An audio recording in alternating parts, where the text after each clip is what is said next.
Tapi kan gue begini kan, gue belum divorce ya. Gue belum divorce sama mamanya si Timi, gue belum divorce, dan next gue pasti nungguin dia. Cepat atau lambat pasti dia balik ke gue gitu. Ibaratnya kayak burung, jangan dipegang terus, dipegang mati, lepasin aja, nanti pasti balik ke sangkar. Dan gue berpikir nanti dia bakal balik ke gue. Bini orang Bandung, anak baru lahir umur 3 bulan gue tinggal ke Jakarta. 10 tahun gak pernah ketemu. Pas ketemu itu dia gak kenal gue. Gimana ya, orang berumah tangga ada konfliknya gitu kan. Dan kita mikir jalan pendek kan pasti kayak gue bisa keluar dari jeratan ini. Bukan jeratan sih, maksudnya dari tempat ini gitu. Zona ini ya. Dari zona ini karena mungkin penuh emosi, penuh amarah, penuh tensi gitu kan. Tapi ternyata setelah gue looking back setelah 5 tahun, gue baru nyadar ternyata gue salah ngambil keputusan itu. Nah itu pas umur 3 tahun itu bini gue kerja di luar, akhirnya berantem mulu tuh, long distance berantem, akhirnya gue decide berdua untuk cerai, untuk divorce. Ya udah cerai gini. Nah di situ gue mulai kacau di situ.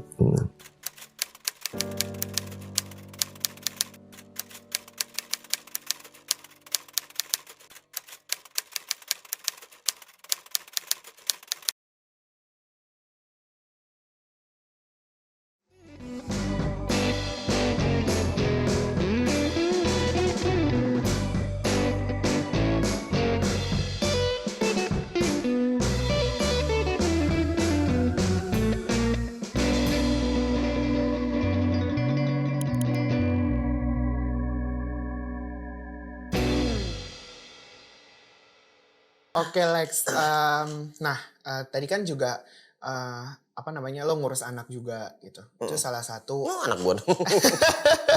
salah satu pekerjaan tersulit lah juga menurut gua. Bukan sesuatu yang gampang. Apakah lo setuju? Pekerjaan tersulit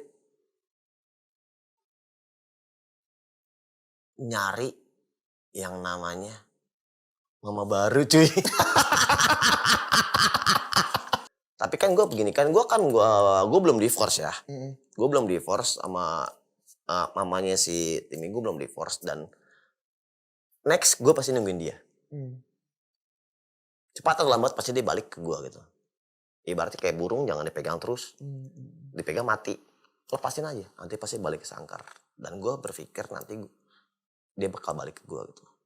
Jadi gue tidak mau nikah lagi, tidak mau ya. Kalau pacaran ya pacaran, karena dia juga pernah, dia juga di posisi kan ninggalin gue juga macam ya. Nah, tapi gue pacaran cuman ya, gue cuma nunggu nanti dia balik gitu. Karena ya, sayang gue cuma satu sih, sama orang yang ngasih gue anak, ya itu dia. Dan kaul gue tahun 2003 itu, gue punya anak dari siapapun. Bagus nggak? Bagus nggak? Ya itulah makanya jadi, nah itu dia, Rosa namanya. Oke. Nah pasti ya lo banyak inilah, mas gue gini. Lu bikin gue nangis tuh. EGT gitu, gue sedih, gue nangis, gue kenapa ya, gue orangnya peka banget ya. Gue nonton EGT aja nangis, gue kadang umpet-umpetin nih. Nonton sama dia, nonton sama anak gue nangis tuh nonton EGT apa yang Golden Blazer itu. Nangis gue. Cuman kalau ini gue belaga-belaga. Gue orang peka banget. Oke. Nah gini Lex, apalagi lo ditambah orang yang peka gitu. Dan menurut gue tuh gak ada rumus tepatan untuk jadi seorang orang tua tuh gak ada. Gak ada. Semua masing-masing meracik sendiri rumusnya segala macam. Dan apa sih bukan momen, mungkin kayak hal terberat menurut lo sebagai seorang ayah gitu. Hal terberat? Apa sih yang berat? Apa yang lo rasakan sebagai seorang ayah? Yang kayak, kenapa ayah tuh harus gini ya? Gue gak bisa jadi kayak gini. Kenapa sih? Nyet, gue jadi ayah gimana sih? Kayaknya ya, ngalir kayak, ngalir aja gitu. Ngalir aja sih, menurut gue ya. Gue juga gak pernah ngelarang dia, gue juga gak pernah.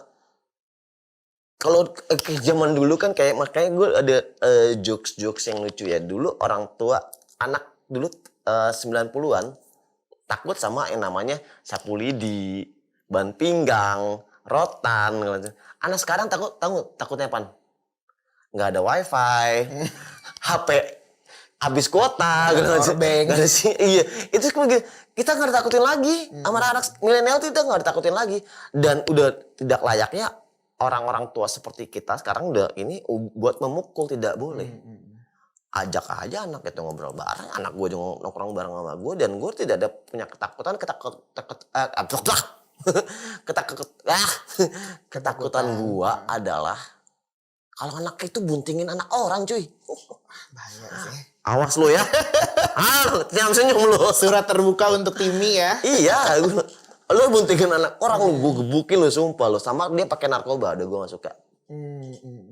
Gue pengen bahas lebih dalam nih, lebih deep lagi. Keluarga lu. Gue belum tahu, gue ninggalin lu belum merit. Lu merit tahun berapa sih, Pak? 2007. 2007. Berarti 10 tahun, 13-14 tahun. Menghasilkan Anak 2. cewek cowok apa cewek cowok? Ini lo mau lebih dalam lagi ya, gue kalau ini suka nangis aja. Gak apa-apa. Enggak lah. Dan akhirnya? Gue 2007 merit. Oh kali gue bilang kali MBA lah.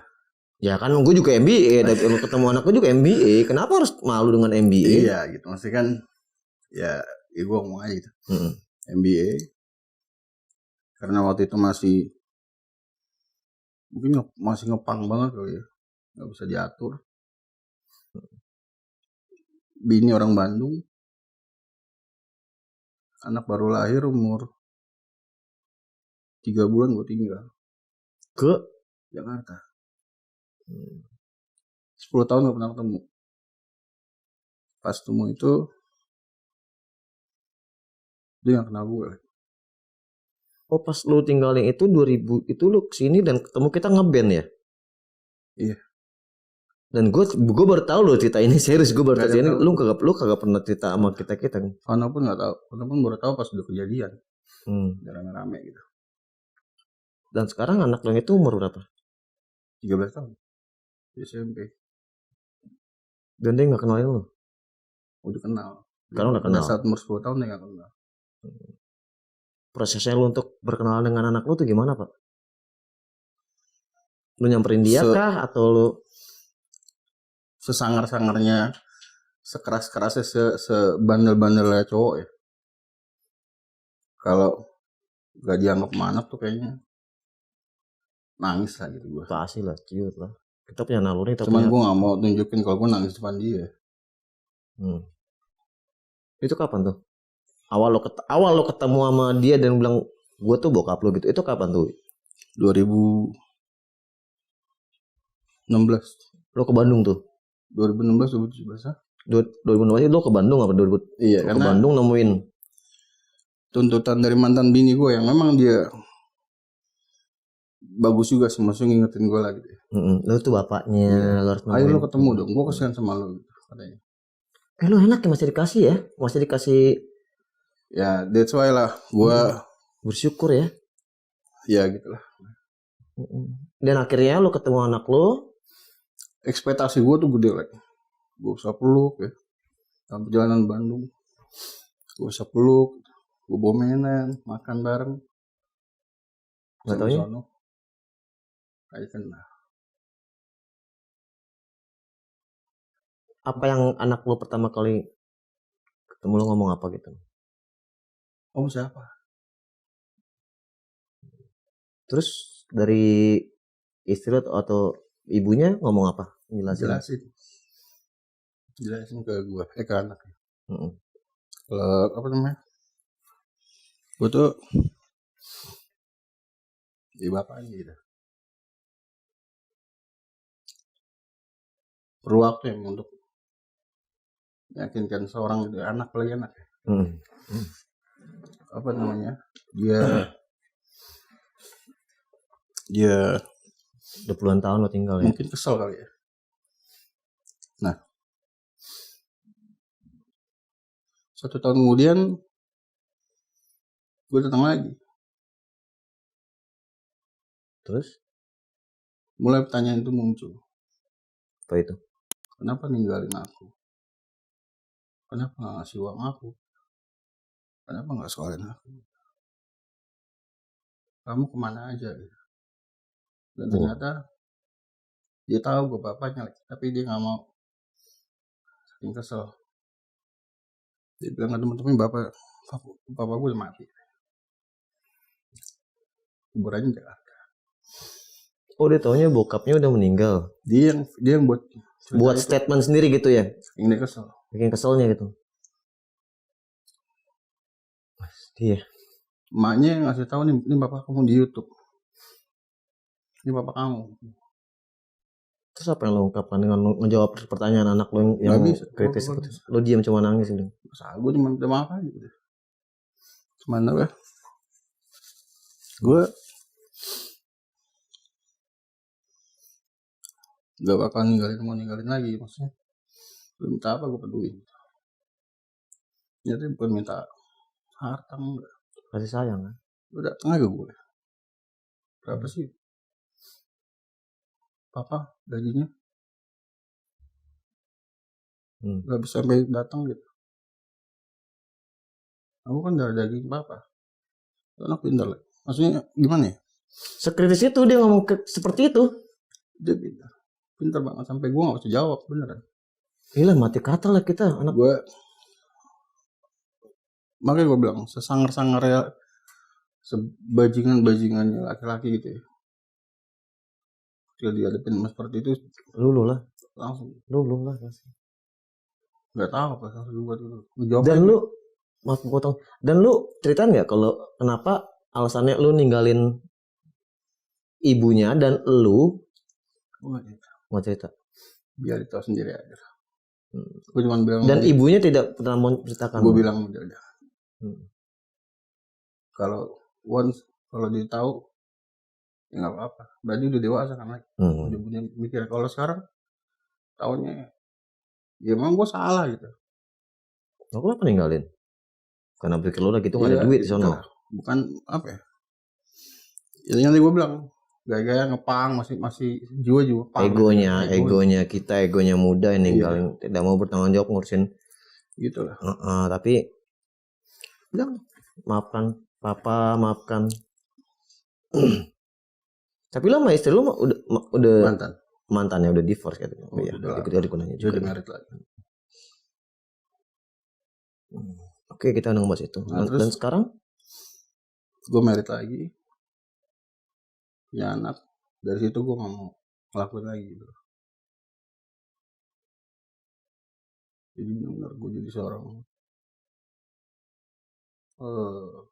bapak lah gitu. Yang anytime, walaupun akhirnya divorce juga ya. Berarti lu married 2 kali. Dan divorce 2 kali. Dan lu sekarang jadi single parents. Iya. Yang terakhir ini cowok kan, si siapa? Dua-dua cowok. Dua-dua cowok. Yang paling gede tuh Aiko. Yang sekarang Al. Yang lo pegang sekarang di Jakarta ini si Al ya pegang. Si Aiko ya mungkin masih kesal kali ya. Jadi gue juga gak bisa ini sih. Gak bisa proses lah berjalan apa ya. Gak bisa. Jadi kalau tanya terus lo ngelakuin apa yang dia minta, gue buru-buru. Buat nutupin rasa salah lo itu ya. Walaupun gak bisa ditebus like. Gak bisa lah. Cuma sampai walaupun gak bisa. 3 bulan masih merah lah. Gue tinggal Jakarta. Ya itu nggak apa-apa. Itu kan bentuk suatu penyesalan dan lo akhirnya juga ingat. Dan kalau misalnya anak lo juga ngeliatnya juga itu suatu bentuk papa tuh sebenarnya nggak mau ninggalin gitu. Cuman ya egoisnya papa adalah dan lo pasti juga minta maaf juga anak lo kan. Sebenarnya gue nggak mau cerita kayak ini cuma karena figur lo jadi gue yang pengen gue bahas kan adalah masa remaja gue yang brutal gitu kan. Cuman ya karena figur lo jadi gue oke lah gue bongkar yang paling dalam gitu. Ya karena kan gue di sini kan ngajak lo untuk bahas Nadir lah titik terendah lo sampai lowest point lo gitu. Ya udah. Silakan sini kan untuk cerita gitu kan. Nah sekarang gue pengen kalau gue nggak pengen bahas keluarga lo kan nggak mau dibahas tentang keluarga lo. Lo pernah ngalamin sampai satu titik lo ngalamin momen titik terendah lo nih dalam berkarir lo, dalam hidup lo pernah gak sih ngalamin titik terendah lo itu kan? Ini kalau berkarir atau berkehidupan nih, maksudnya kalau Dua-duanya. Kalau berkarir sih itu kembali relatif ya, dalam artian jatuh bangunnya gue waktu bermusik itu kalau ngomongin tentang happy-nya, high time-nya atau masa-masa membanggakannya itu banyak yang jelas gitu. Tapi kalau ngelihat lagi masa rendahnya pun buat gue membanggakan juga karena itu ngebentuk apa yang gue what I've become gitu sekarang. Gue jadi begini karena masa-masa jatuh itu juga gitu. Dari yang ditimpukin penonton, kejar-kejar mau digebukin anak skinhead lah segala macam.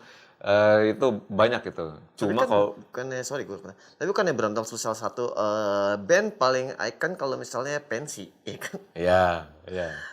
Brandas, Upstairs, Ringa itu salah satu awal 2000-an lah ya. Iya. Ya naik turunnya banyak lah ya dari zaman waiting room, zaman sampai sekarang pun ada lah naik turun gitu. Dan buat gue itu adalah proses gitu dan memang harus dilalui gitu.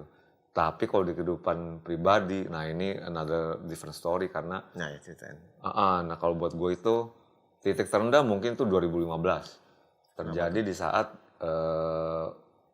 pas lagi hiatus di Brandas. Itu di 2015 mungkin kalau lo juga tahu ada gue Ruli almarhum wafat di 27 November 2015. Bener nggak 27 lupa deh gue. Gimana sih? November 2015 pokoknya deh. 27 kok nggak salah ya. Terus beberapa bulan sebelumnya gue ngelaluin perceraian pertama gue sama istri yang pertama kayak gitu di Agustus kalau nggak salah itu mulai prosesnya gitu. Jadi lo bayangannya di Agustus 2015 gue memutuskan untuk ninggalin rumah tangga gue. Terus beberapa bulan kemudian di tengah-tengah lagi jatuh-jatuhnya itu Ruli wafat gitu. Itu jadi semester 2 2015 itu udah kayak living hell buat gue sih karena gue kayak ternyata nggak gimana ya, orang berumah tangga ada konfliknya gitu ya. Dan kita mikir jalan pendeknya pasti kayak gue mesti keluar dari jeratan ini, bukan jeratan sih maksudnya dari tempat ini kayak gitu. Zona ini ya. Dari zona ini karena mungkin penuh emosi, penuh amarah, penuh tensi gitu kan. Tapi ternyata setelah gue looking back setelah 5 tahun, gue barunya ternyata gue salah ngambil keputusan itu. Kayak gitu. Mungkin gak harusnya ninggalin atau karena gue sama aja lari dari masalah waktu itu kan. Walaupun iya pada akhirnya diputuskan sama pengadilan segala macam. Cuma itu mungkin penyesalan gue ya yang kayak waduh sebenarnya nggak harus jalan itu yang gue tempuh, gue ngambil shortcut itu namanya kayak gitu. Sebenarnya masih ada mediasi yang bisa gue lakuin kayak gitu. Itu ya dari bagian pernikahan waktu itu. Dengan kerja keras lu selama dari 2008 ya? Iya 2008. Sampai akhirnya menemukan jadi instruktur itu dan oh iya di restoran itu gue ketemu sama cewek. Nah itu lo jelasin apa lo punya. Nah di restoran itu waktu gue jadi barista gue ketemu di situ sama cewek, dia kerja sekalian kuliah juga di situ. Gue liat tuh ini kerja keras banget, akhirnya jadi istri gue lah di situ. Dia istri gue sempet gue waktu gue open hotel Pullman sampai gue Pullman pojokan sono. Pullman Central Pak. Iya pojok. Kuta. Enggak Pullman yang di Jakarta. Oh Jakarta.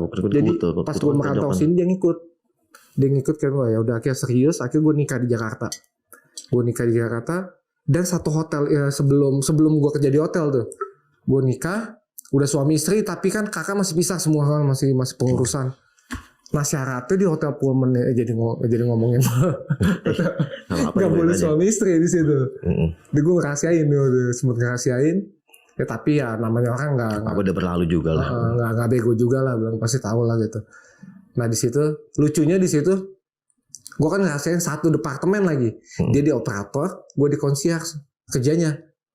Gue pas gue lagi kerja di situ, ya ada beberapa cewek lah bilang gitu. Gue ngomongnya sepupuan di situ. Paling udah suami istri. Akhirnya ada satu cewek di situ, dua cewek bilang. Dia curhat ke bini gue. gue suka sama si Ziko nih, gimana lu comblangin lah, lu kan sepupunya. Kan goblok begitu. Tapi akhirnya married dan berapa lama?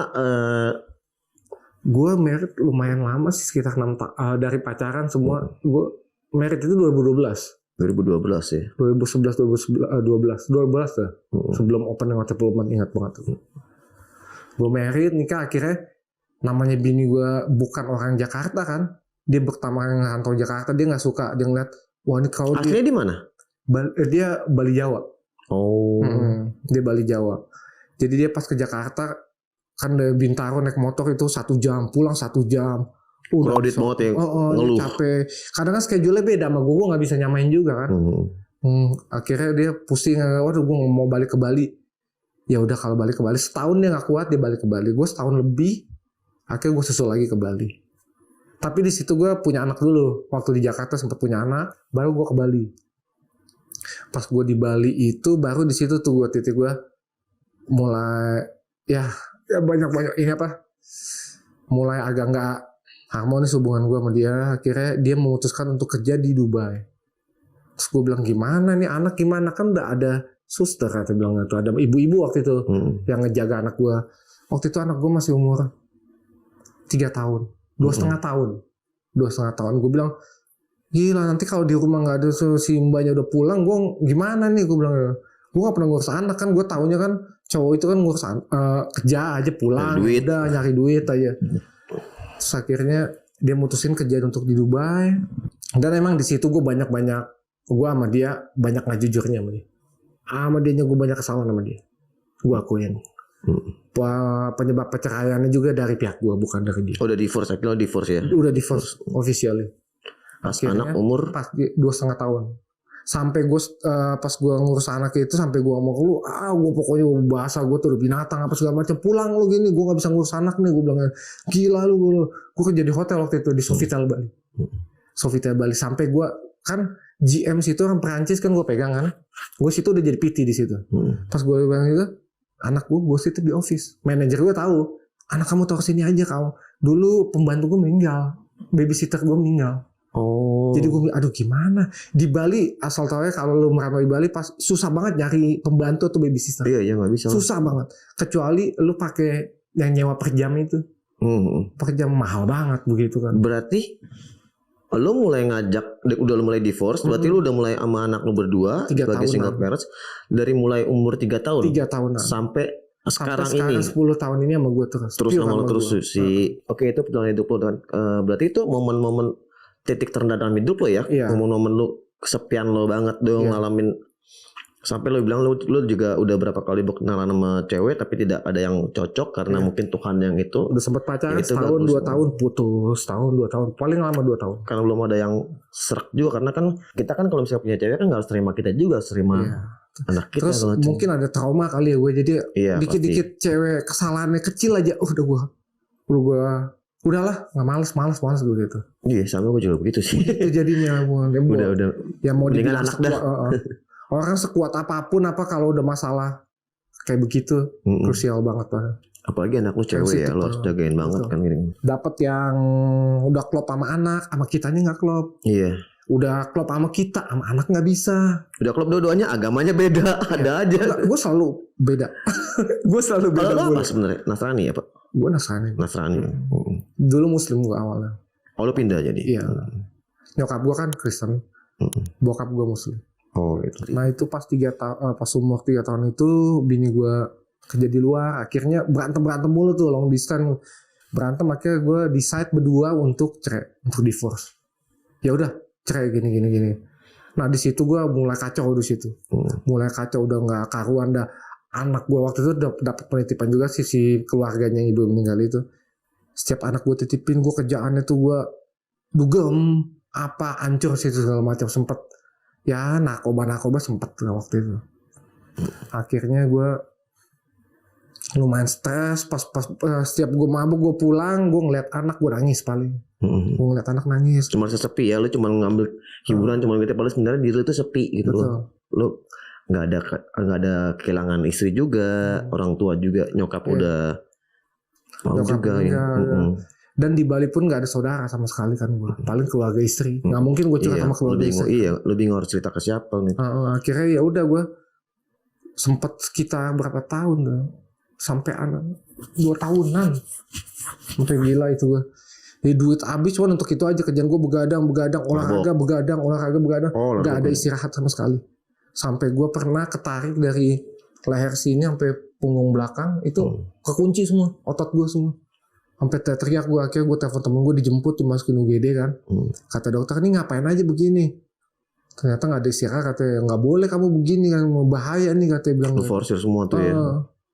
Basket iya, boxing iya, terus lari iya, segala macam, ngajar juga iya. Jadi pelarian lu untuk nutupin stres lo itu ya, nutupin. Malamnya juga begadang, mabuk apa segala macam, waduh kacau. Tapi pas 2 tahun sebelum gue balik ke Jakarta itu gue udah tobat. Gue bilang ada. Ternyata ya kebahagiaan gue ngeliat di anak gue bilang ini loh udah cukup kata gue. Dengan kebahagiaan dengan anak gue nggak perlu yang lain, gue mikirnya begitu. Tapi ya semenjak gue ngeliat lo ketemu, kita pertama kali kan ketemu di satu jalanan di Bintaro itu, ngeliat ini figur yang menarik nih. Jika tuh figur menarik yang harus gue kulik nih, karena dia banyak cerita situ. Makanya gue tahu ngeliat orang tuh bilang, ayo dong masuk podcast gue dong gitu. Karena di Nadir kan lu cocok banget lu untuk menceritakan semuanya di sini, untuk membebaskan ya, menceritakan semua tentang kesepian lo, lalu sampai berada di titik terendah lo. Dan sekarang gue pengen tanya, tadi kan lu udah menjalani dan mengatasinya gimana tuh Pak? Mengatasi semuanya tuh? Semuanya. Ya gue intinya ngelihat anak gue dan gue kebanyakan balik lagi besar kepada Tuhan sih intinya. Ya berarti peran anak tuh dan peran Tuhan itu berperan banget ya. Itu dia. Kalau nggak ada dia mungkin gue kalau misalnya gue. Tapi untungnya mantan istri gue pas gue lagi mau cerai gitu gue bilang ini anak gimana? Gue bilang gitu. Akhirnya kita decide akhirnya untuk sama-sama lah. Tapi dia karena lagi di luar negeri ya udah malu dulu kata bilang itu. Nanti kalau kapanpun kalau gue di Bali atau di Jakarta sama gue ya gue siap dia bilang gitu.